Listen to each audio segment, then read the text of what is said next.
Although the Colt company manufactured some of the most desirable revolvers ever produced, those involved with the naming of their new guns lacked the same imagination.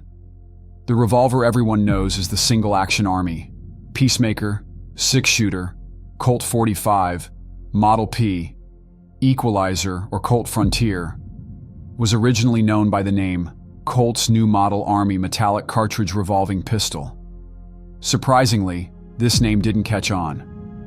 In July 1873, the Army adopted this new Colt and ordered 8,000 revolvers, along with 3,000 Smith & Wesson Model 3s, to replace its obsolete Colt 1860 Army percussion revolvers. For many years, these two revolvers served side by side. The Army's new Colts cost $13 each, were blued, had a 7.5-inch barrels, and wooden grips. Over the next 20 years, the government purchased 30,000 of the Colts for their troops. Because of the Colt's military success, the gun was soon for sale to the general public. As early as October 1874, prominent gun dealer Benjamin Kittredge and Company of Cincinnati began marketing Colt's new pistol as the Peacemaker.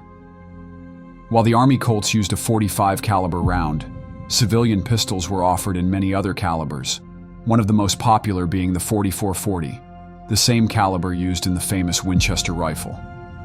Now, a cowboy needed to carry only one type of ammunition for both his weapons. For years, the single-action Army served the troops. The .45 revolver was sturdy, reliable, and had proven itself against rampaging warriors during the Indian Wars.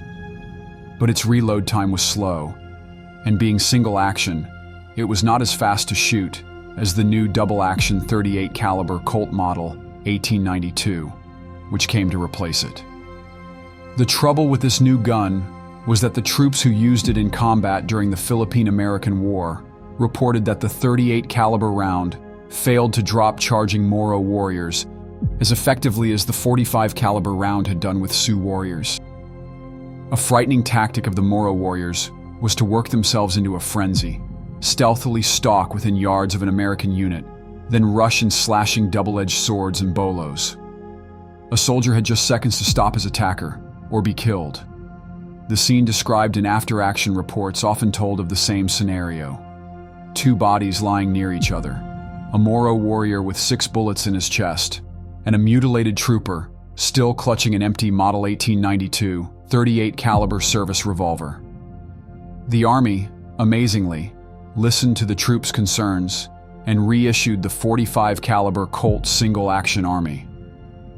During the next few years, the Army refurbished 17,000 single-action Army revolvers they had stored by cutting down their long barrels to 5.5 inches.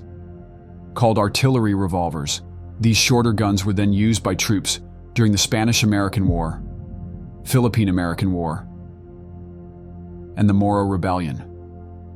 Today, these revolvers are much sought after and are identified by having a 5.5-inch barrel, a U.S. stamp on the left-hand side, and many different serial numbers on parts of the same gun. During refurbishment, guns were stripped, parts were cleaned and checked, and then the guns were put back together without any thought of trying to match up the parts from the same gun.